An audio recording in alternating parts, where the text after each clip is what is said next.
প্রিয় ভিউয়ার্স, আসসালামু আলাইকুম। আশা করি সবাই ভালো আছেন। আলহামদুলিল্লাহ আমিও ভালো আছি।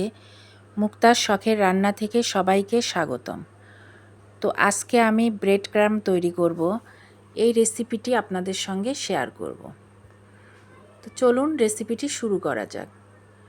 তো আমি এখানে পাউরুটি নিয়েছি 12 পিস। তো 2 পিস করে আমি পাউরুটিগুলো সাইডগুলো কেটে নিব। সাইডগুলো থাকলে কালারটা বেশি ভালো আসে না, এই জন্য আমি সাইডগুলো ফেলে দিচ্ছি।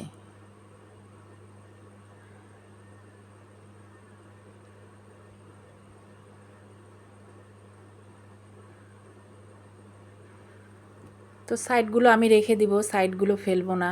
এই সাইডগুলো দিয়েও আমি ব্রেড ক্রাম্ব তৈরি করব।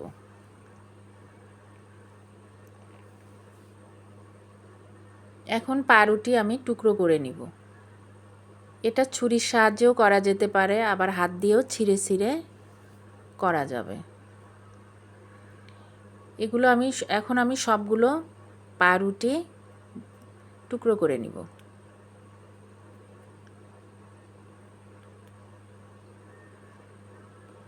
তো আমাদের বিভিন্ন খাবার তৈরি করতে এই ব্রেড ক্রাম্ব লাগে।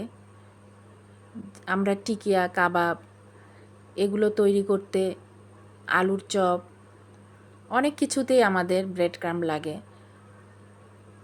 তো আমরা বাজার থেকে ব্রেড ক্রাম্ব কিনে না এনে আমরা যদি ঘরে তৈরি করি, অনেক কম খরচেই ঘরে ব্রেড ক্রাম্বটা তৈরি করা যাবে।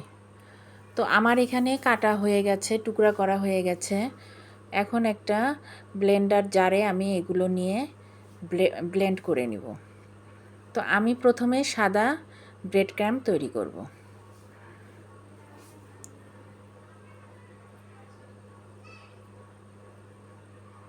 তো আমি ব্লেন্ড করে নিলাম। তো এখন আমি ঢেলে নিচ্ছি। অনেকটা মিহি করে নিয়েছি, কিন্তু একেবারে পাউডার করা যাবে না, এরকম থাকবে।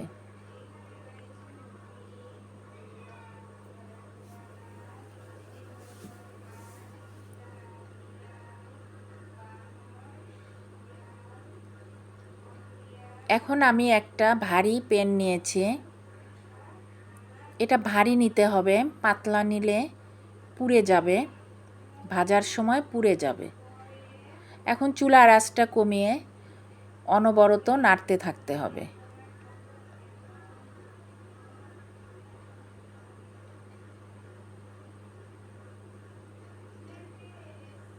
তো ভিডিওটি যারা দেখছেন তারা একটা লাইক দিয়ে দেখতে থাকুন।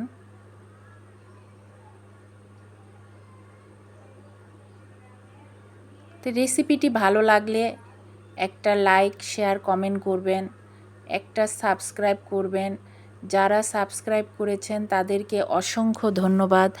আর যারা আমার চ্যানেলটি নতুন, এখনও সাবস্ক্রাইব করেননি, তারা একটা সাবস্ক্রাইব করবেন, পাশে থাকা বেল বাটনটি ক্লিক করে দিবেন। নতুন নতুন ভিডিও সবার আগে দেখতে পাবেন। তো আমার ভাজা হয়ে গেছে।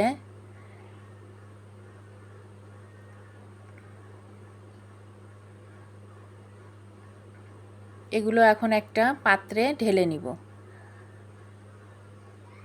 সাথে সাথেই একটা পাত্রে ঢেলে নিতে হবে, এটাতে রেখে দেওয়া যাবে না, তাহলে নিচে পুড়ে যাবে। তো আমি পাত্রে ঢেলে নিচ্ছি। তো আমার তৈরি হয়ে গেল সাদা ব্রেড ক্রাম্ব। এখন আমি জর্দা কালার দিয়ে অরেঞ্জ কালার ব্রেড ক্রাম্ব করব। আপনারা চাইলে ইয়েলো কালার, রেড কালার, বিভিন্ন কালার করে নিতে পারেন। তো আমি এখানে একটু জর্দা কালার দিয়ে দিলাম, দিয়ে আমি একটু ব্লেন্ড করে নিব। থেমে থেমে করতে হবে, একবারে দেওয়া যাবে না।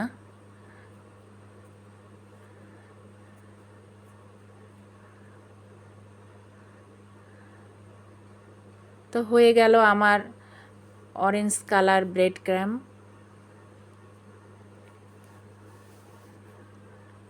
ব্রেড ক্রাম্বগুলো দেখেন কীরকম হয়েছে। বেশি মিহি হয়নি।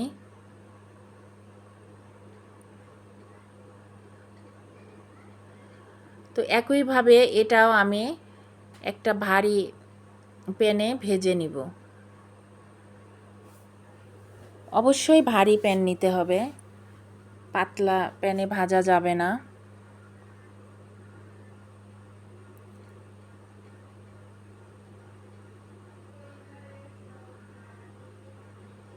তো একইভাবে আমি এটা সাথে সাথেই পাত্রে ঢেলে নিব।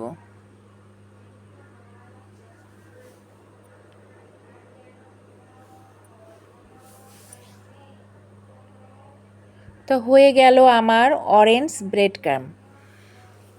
এখন এই যে সাইডের আমি বাকি অংশগুলো কেটে রেখেছিলাম, এগুলো আমি ফেলে দিব না, এগুলো আমি ভেজে নিব। কিছুক্ষণ ভাজলেই এগুলো মচমচা হয়ে যাবে, সুন্দর করে ভেজে নিব।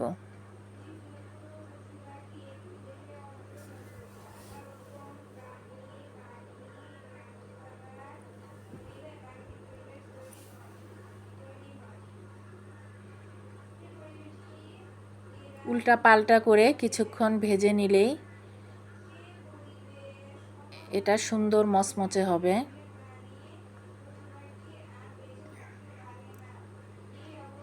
দেখুন এরকম হয়েছে। এখন ব্লেন্ডার জারে নিয়ে এটাও আমি ব্লেন্ড করে নিব।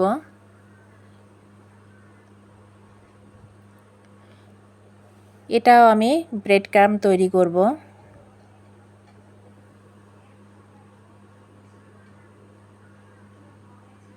দেখুন এরকম হয়েছে। এখন একটা চালনির সাহায্যে চেলে নিতে পারি, আবার না চাললেও হবে, তবে চাললে আরও মিহি সুন্দর বের হবে, নিচে দেখা যাবে। দেখুন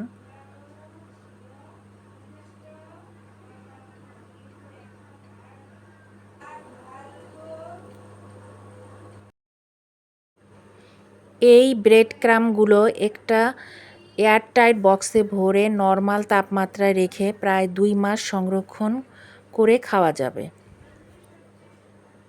আর চাইলে ডিপ ফ্রিজে রেখেও সারা বছর খাওয়া যেতে পারে। তো হয়ে গেল আমার ব্রেড ক্রাম্ব। দেখুন এটা সাদা আর একটা অরেঞ্জ কালার, কত সুন্দর হয়েছে।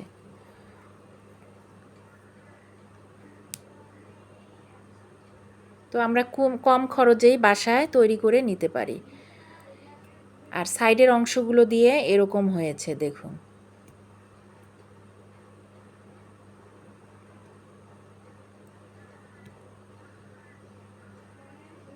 তো আশা করি ভিডিওটি ভালো লেগেছে। তো ভিডিওটি ভালো লাগলে অবশ্যই ট্রাই করবেন। তো সবাই ভালো থাকুন, সুস্থ থাকুন। আগামীতে আবার কোনো রেসিপি নিয়ে আসব ইনশাআল্লাহ। আল্লাহ হাফেজ। আসসালামু আলাইকুম।